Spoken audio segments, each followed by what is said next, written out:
welcome back to the Bible and History. I'm Jeff Johnson. With me, of course, is my mother, Rebecca Johnson. And today we're going to be talking about what was going on around the world during the time of Abraham. We've talked a little bit about this, but we're going to go more into depth, some interesting things. We're not really sure how far we're going to get right now. Right. So we'll see how that goes. Because we got several groups that are fun to talk about, some interesting things, medicine, and sailing, and trading, and all that kind of stuff. So we're excited about this. There is no verse for today. Of course, the Bible does focus in on Abraham during this period, so we're going to go elsewhere. We're going to look at what's going on in this period. All right, yeah. So about the time of Ishmael's birth, one thing, Egypt moved the capital from Memphis to Thebes.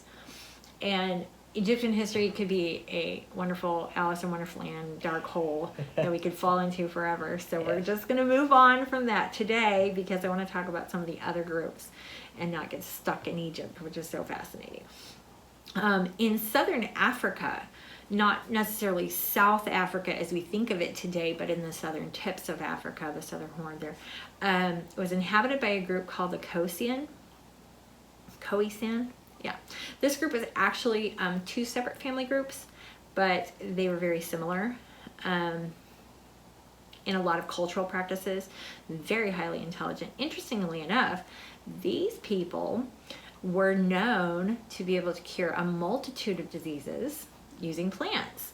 Now, if you know anything about science, you know that medicine originally, good medicine, was derived from plants. Unfortunately, today it's turned into entirely chemical-based thing, and we can see the result of that not going so well. But anyway, these people had a full knowledge of the plants God gave us and how you could use them for medicine, which wouldn't be a bad thing to learn again today. Yeah, and I think this is interesting too.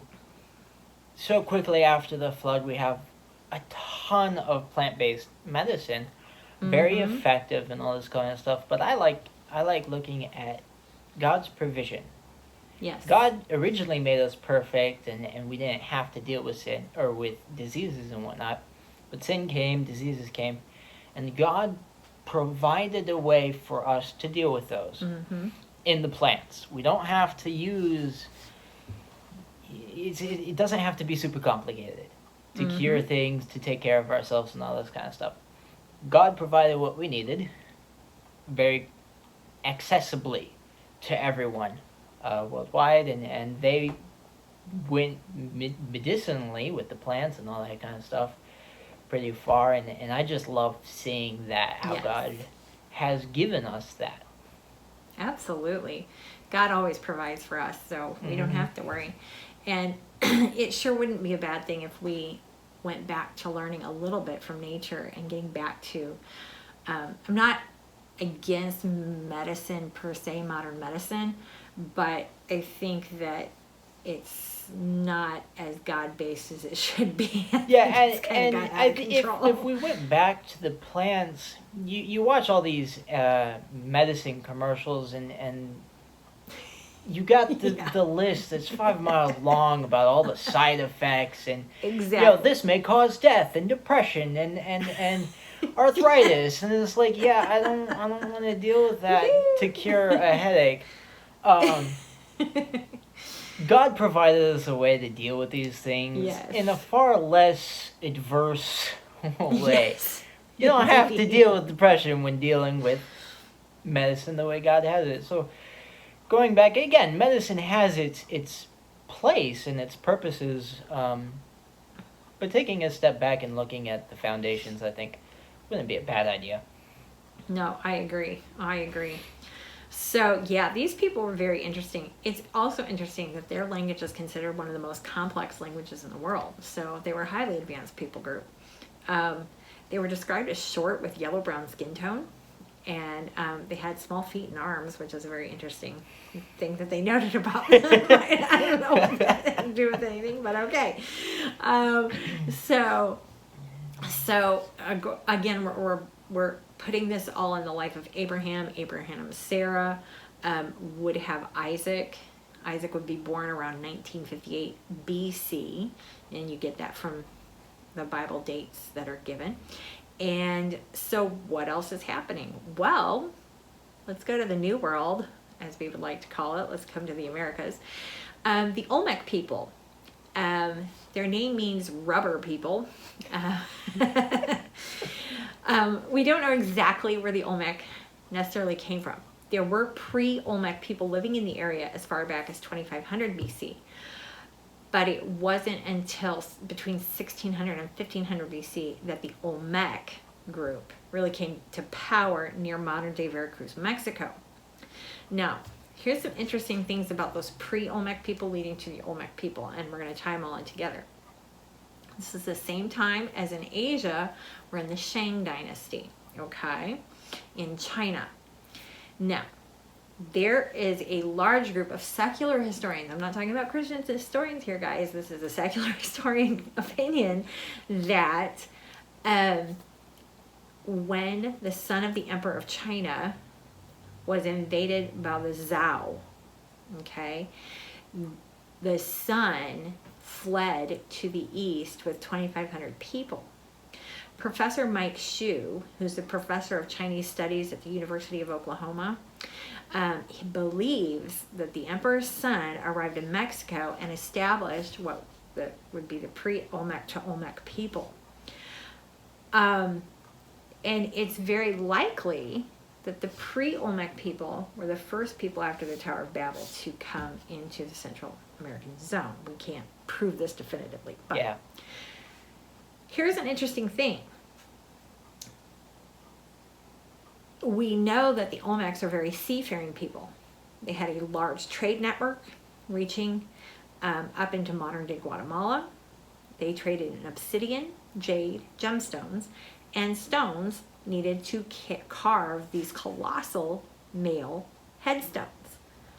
Now, they can be up to 6 feet tall, and it's really cool because when you look at them, they have both African features and Oriental features. So, there are several theories on why would you make these giant headstones, and it's literally, when I say a headstone, it is a head. Yeah. A giant 6 foot tall head of a guy. They all have helmets on, which is interesting.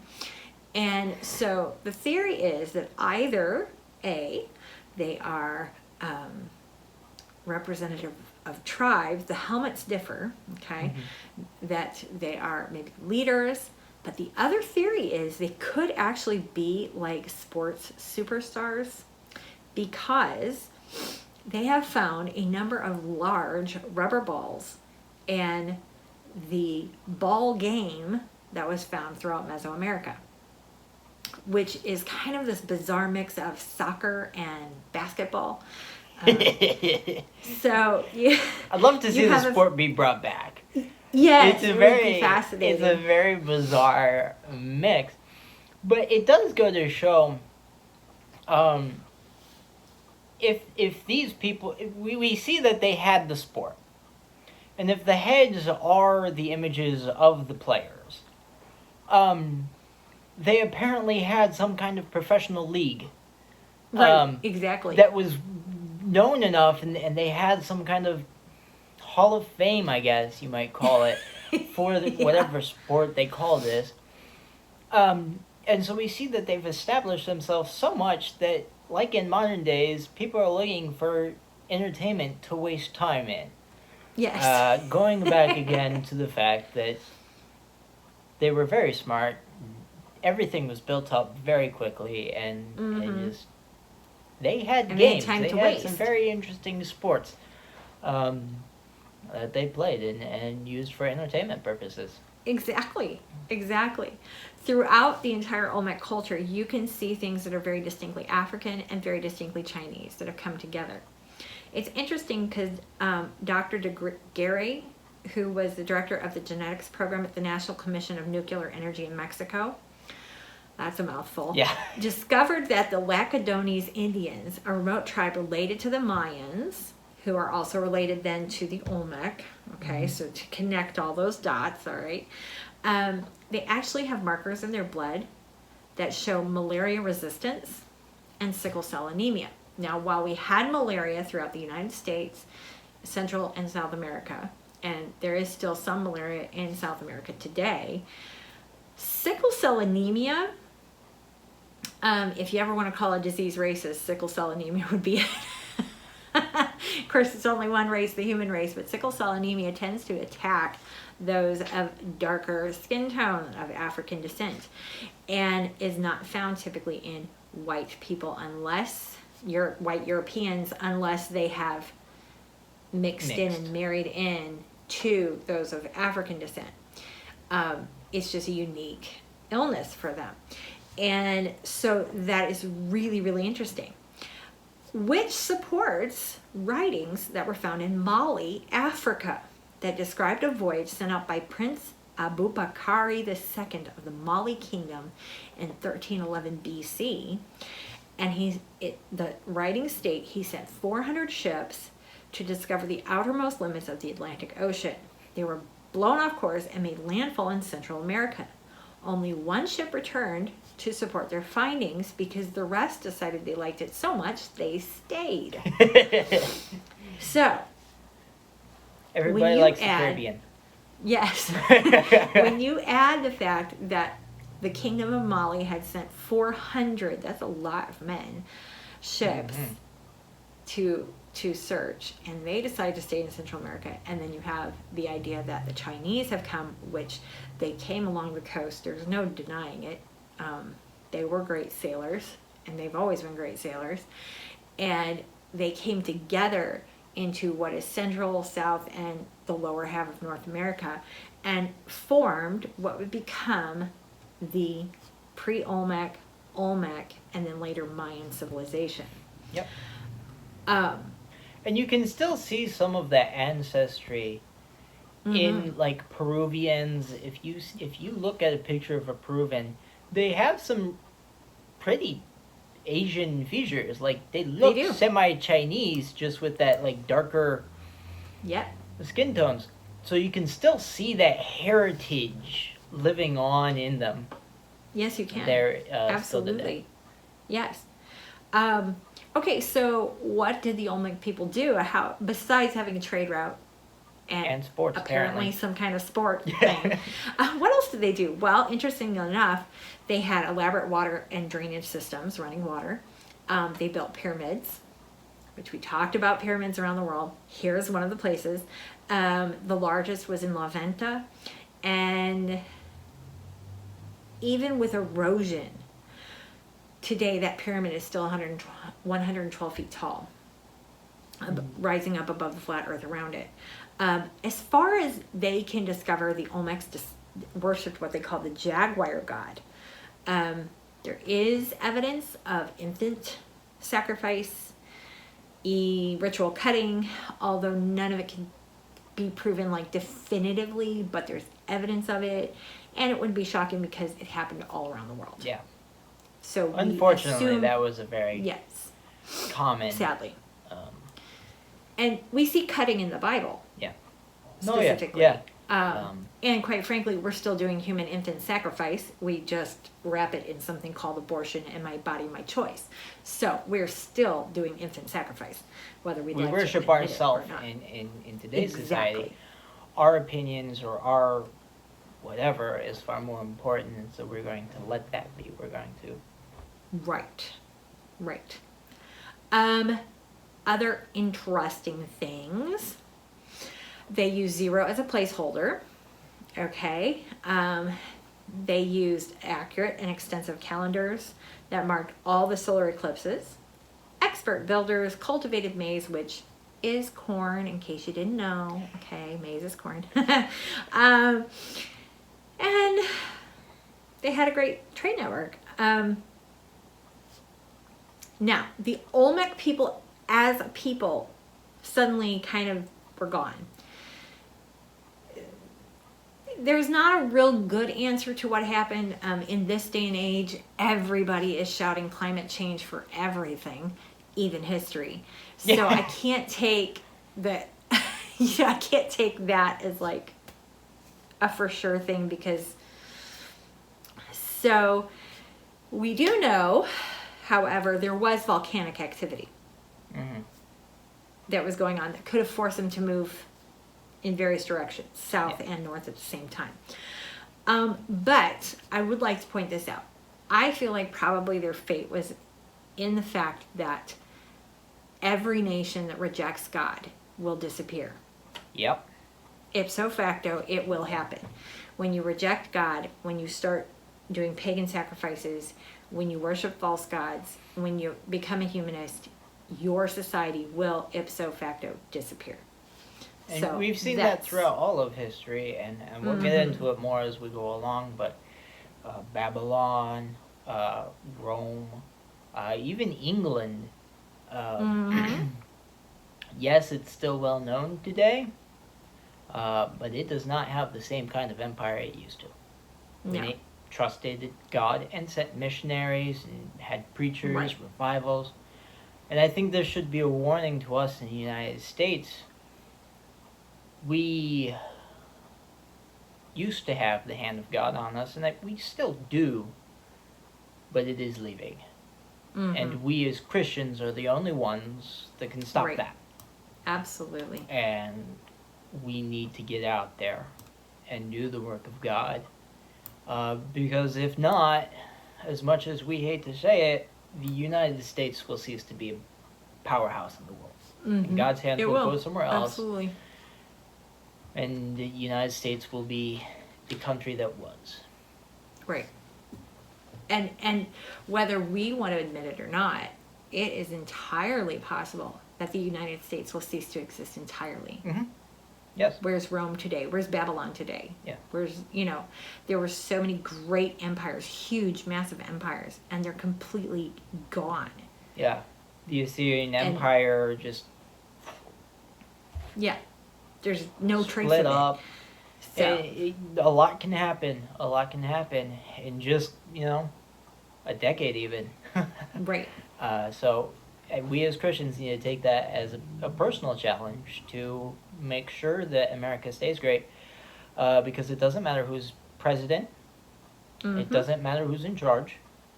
What matters is that God's people, good Christians, get out there and do God's work, get the gospel out. Gospel is what's going to change a country. The gospel is what's going to keep a country under God's control. And once you lose that, you lose it all. Yes, absolutely. That is so true. So true. Well, I think we're coming close to the end of our time. Yeah, cut it there a little bit. And I want to say, come back next time. We are going to continue what's going on at this time, and we're going to talk about the settling of the Pacific. This is super cool stuff. Yeah. I can't wait to talk about it. So we're going to talk a little bit about the settling of the Pacific, and see if we can't get a little further into China and Europe. I don't know, because the Pacific is so cool. You're going to love it. I can't wait for it. And nobody talks about the Pacific either. Nope. It doesn't matter, secular or Christian. Everybody just skips the Pacific. Mute subject. It doesn't exist until Australia gets formed as a colony of England, and it was like that was exactly. So we'll talk about it. We'll try to get some information to you. So we're excited about it. We hope you'll be as well. We hope you enjoyed this week's. If you like this, you can subscribe. You can like the videos. You can comment. You can email us if you have any questions at the BibleInHistory@gmail.com. We'd love to try to answer your questions. Try to interact with you. Try to get some more information out.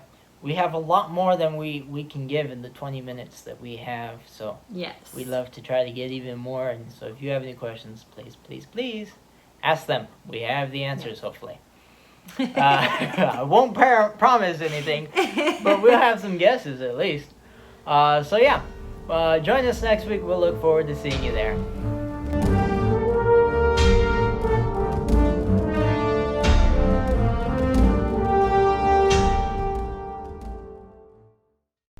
If you enjoyed today's video, please like and subscribe to our channel. You can also follow us on Spotify, Apple Podcasts, Audible, and Google Podcasts.